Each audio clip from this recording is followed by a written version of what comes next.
Hello friends, मेरे YouTube channel पे आपका स्वागत है। फ्रेंड्स, आज मैं अवसान माता की एक और कहानी लेकर आई हूँ आपके लिए। फ्रेंड्स, अगर आपको मेरे द्वारा कही अवसान माता की कहानियाँ और भजन पसंद आए तो प्लीज़ लाइक और कमेंट करना ना भूलें। तो चलिए चलते हैं कहानी की ओर। एक भाई बहन थे। बहन छोटी थी और भाई बड़ा था। भाई की शादी हो गई थी। बहन अपनी भाभी के साथ घर के काम में मदद करती थी उसकी, और बहुत ही हंसी खुशी वो दोनों और सारा परिवार रहता था। बहन हर बृहस्पतिवार को अवसान माता की पूजा करवाती थी। 7 सुहागनों को बुलवाकर वो दूरदूरियां कर चबवाती थी। ये सब उसकी भाभी को बिल्कुल भी अच्छा नहीं लगता था। भाभी सोचती थी, उसे लगता था कि बहन को कोई काम नहीं करना है, इसलिए वो ये सब बहाने करती है और हर गुरुवार को पूजा करवाने हमेशा बैठ जाती है सुबह सुबह। और यही सब उसने अपने पति से यानी उस बहन के भाई से उसने ये सब बातें बताई। तो भाई बोला कि अरे ऐसी बात नहीं है, वो बचपन से ही बहुत पूजा पाठ करती है। तो भाभी को लगा कि ये अपनी बहन का पक्ष ले रहे हैं, उसकी तरफदारी कर रहे हैं। तो उसने कहा कि मैं उसे पूजा करने से कहाँ रोक रही हूँ, पर ये सब दूरदूरियाँ चबवाना, हर बृहस्पतिवार लोगों को बुलाना, 7 सुहागनों को बुलाना, ये सब मुझे नहीं पसंद। तो आप उसे ये सब करने को मना कर दो। तो भाई बोला कि अरे नहीं नहीं, पूजा के लिए तो मैं मना नहीं कर सकता हूँ, उसमें बहुत पाप चढ़ेगा मुझे। अगर वो कर रही है तो उसे करने दो। धीरे धीरे ये बात ननद को पता चली। तो ननद बोली कि भाभी, आप कोई काम मत करो, मैं सारा काम कर लूँगी, पर यही है कि मैं पूजा तो हमेशा करवाऊँगी। पूजा करने के बाद मैं सारा बाकी का जो भी काम है मैं कर लूँगी, आप कुछ भी काम मत किया करें। तो भाभी को लगा, उसने सोचा कि अरे इसमें तो इसी की बड़ाई होगी। वो बोली, भाभी अपनी ननद से बोली कि नहीं नहीं, ऐसी बात नहीं है, बस तुम पूजा करवाना ही बंद कर दो। तो ननद बोली कि नहीं, पूजा तो मैं नहीं बंद करूँगी, पूजा तो मैं करूँगी ही। इस बात को लेकर घर में अब लड़ाइयाँ होने लगी थी, और भाई भी परेशान रहने लगा इसी चक्कर में। वो सोच रहा था कि काम तो बहन करती ही है, उसके बाद भी उसकी पत्नी को उसकी बहन की ये पूजा पाठ पसंद नहीं है। अब क्या ही किया जाए, इस बात से वो परेशान रहने लगा। तो एक दिन पत्नी बोली कि अब आपकी बहन बड़ी हो गई है, क्यों ना आप उसकी शादी कर दीजिए। तो भाई बोला कि हाँ, ये ठीक रहेगा, कोई अच्छा लड़का मिलेगा तो शादी कर देंगे। तब से तो वो भाभी बहुत खुश रहने लगी और ननद के लिए लड़का भी ढूंढने लगी। जब एक अच्छा लड़का मिल गया और शादी भी तय हो गई। शादी तय होने के बाद भाभी लड़के वालों से बोली कि आपको बुरा ना लगे तो आप मेरी एक बात मान लीजिए। लड़के वाले बोले, हाँ हाँ कहो, क्या बात है। तो भाभी बोली कि मेरी यही विनती है कि आप शादी बुधवार को करिए, मतलब बारात बुधवार को लेकर आइए।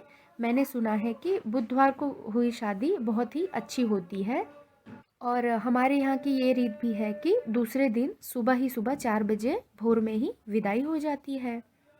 और जो चौथी भी 4 दिन बाद जो जाती है, वही हमारे यहाँ 4 साल बाद चौथी जाती है। तो लड़के वालों ने कहा, हाँ हाँ कोई बात नहीं, दिन तो अच्छा ही है, गणेश जी का दिन है, ऐसा ही होगा। अब तो भाभी बहुत खुश हो गई।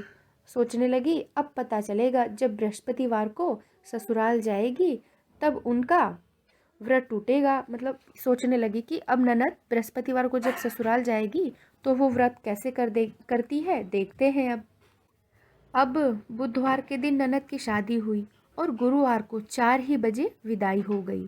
अब लड़की जब ससुराल पहुंची तो सास ने स्वागत किया, और स्वागत में मीठा खिलाने की रस्म होती है। तो सास मिठाई लेकर आई और पानी के साथ मिठाई देकर बोली, लो बेटा, मिठाई खा लो और पानी पी लो। तो बहू बोली कि नहीं माँ जी, मैं पानी नहीं पीऊँगी। तो सास बोली कि क्यों बेटा, क्या हुआ, क्यों नहीं पियोगी पानी। तो बहू बोली, माँ बुरा न माने आप, तो हमारी आपसे एक विनती है। हम बचपन से ही जब से समझदार हुए तब से ही अवसान माता की पूजा हर बृहस्पतिवार को करते हैं, हर गुरुवार को उनका दूरदूरिया चबवाते हैं। उसके बाद ही हम कुछ खाते पीते हैं। अगर हो सके तो सुहागनों को बुलवा दीजिए, 7 सुहागनों को बुलवा दीजिए। हम प्रसाद लेकर आए हैं, साथ में चना गुड़ लेकर आए हैं। वो चना गुड़ लेकर आई होती है साथ में प्रसाद के लिए। तो ये सुनकर तो सास बहुत खुश हुई। बोली, अरे वाह, हमारी बहू तो कितनी अच्छी है, ये तो बहुत बड़ी पुजारिन है। तो वो बोली, बहू से बोली कि बेटा, शादी ब्याह का घर है, यही सब औरतें मिल जाएंगी, बुलाने की किसी को क्या ही ज़रूरत है। और अब तो मैं भी पूजा के बाद ही पानी पीऊँगी, मैं भी पूजा करूँगी तुम्हारे साथ। और फिर उसके बाद विधिवत अवसान माता की कथा पूजा हुई, सबने प्रसाद लिया, बहू का खूब ही मान होने लगा।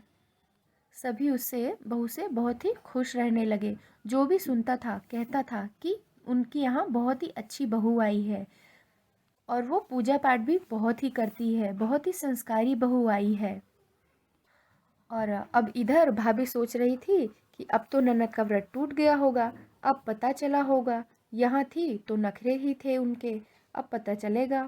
जब वो अपना व्रत नहीं कर पाई होंगी, भंग हुआ होगा उनका व्रत, तब उन्हें पता चला होगा। और अब भाई भी अपनी पत्नी से कहने लगा कि तुमने पता नहीं क्यों 4 साल कह दिया चौथी के लिए। मैं अपनी बहन को देख भी नहीं पाऊंगा, वो पता नहीं ससुराल में अपने कैसे रह रही होगी, और मुझे जाने भी नहीं दे रही हो तुम।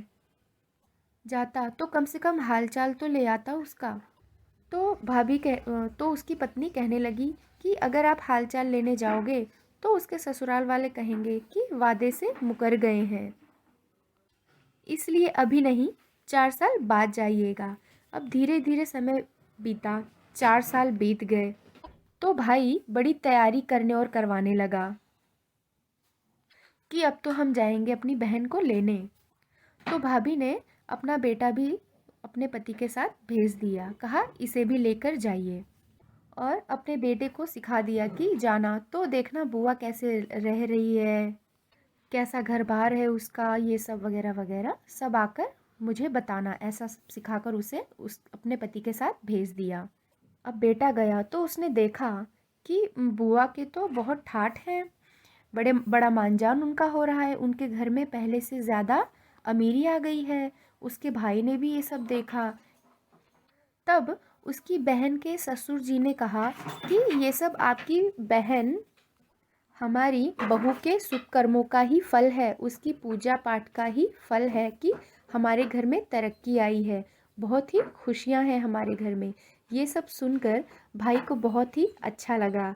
भाई बोला कि हाँ, हम तो पगफेरे के लिए आए हैं। तो उन्होंने कहा कि हाँ हाँ, रस्म है तो मना थोड़ी करेंगे, पर यही चाहेंगे कि 1-2 दिन में आप हमारी बहू को विदा कर दें।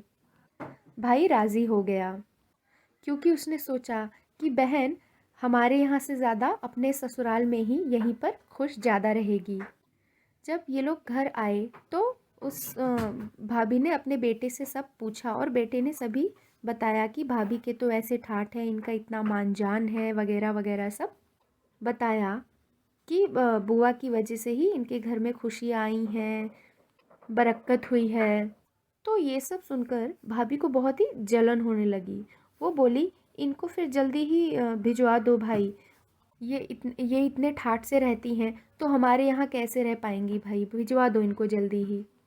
तो भाई बोला कि अरे अब आई है तो 1-2 दिन तो रुकेगी ही, उसके बाद ही जाएगी, जब कोई लेने आएगा तभी तो जाएगी। तो इसी तरह बहन 1-2 दिन रुकती है, और जब दूसरे दिन ससुराल वाले लेने आ जाते हैं तो बहन चली जाती है, भाई उसे विदा कर देता है। और जाते जाते भाभी ननद से कहती है कि अब तो मैं तुम्हें कभी नहीं बुलाऊंगी, जाओ अब तुम अपनी अमीरी में ही रहो। तो ननद बेचारी रोते हुए और उदास चेहरे लेकर अपने मायके से चली गई। ये सब देखकर अवसान माता को अपनी भक्त की इस दशा से दुख हुआ कि मेरी भक्त से कोई भूल नहीं हुई है, फिर भी वो क्यों दुखी है।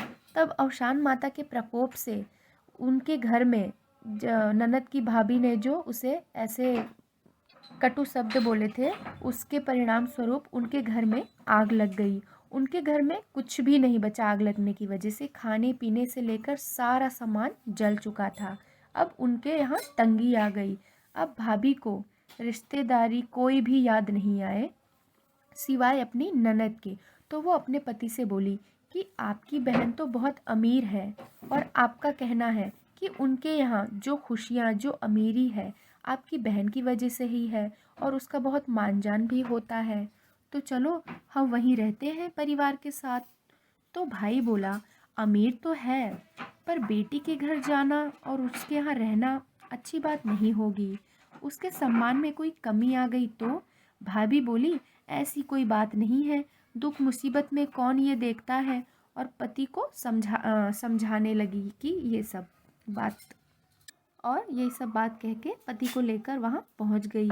वहाँ ननद ने भाई भाभी का हालचाल पूछा। सब पता चला तो बहन को बहुत ही दुख हुआ। ननद बोली, आप यहीं रहिए। तो भाभी बोली, मैं तो कह ही रही थी तुम्हारे भाई से, वो ही नहीं मान रहे थे, कह रहे थे बेटी के घर कैसे जाएं। तो बहन बोली, हाँ ठीक ही तो है, ऐसी कोई बात नहीं, आप कुछ दिन यहीं रहिए। और अपनी भाभी से बोली कि भाभी आप भी अवशान माता की पूजा करिए, उनकी कृपा आप पर भी ज़रूर होगी। हमारे यहाँ जो भी सब है सब उनकी कृपा का से ही तो है। ऐसे ननद ने अपनी भाभी को समझाया।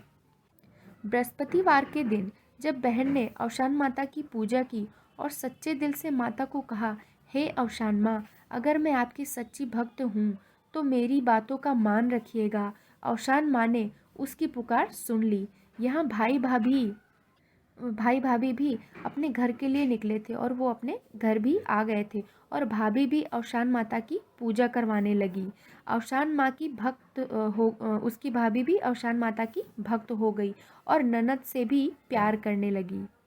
अवशान माता की पूजा करने से उसका घर भी जगमगा गया, उसके यहाँ भी बरकत होने लगी।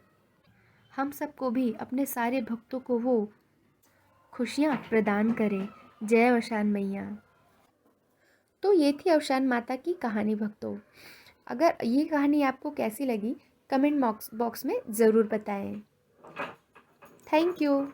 जय माता दी दोस्तों।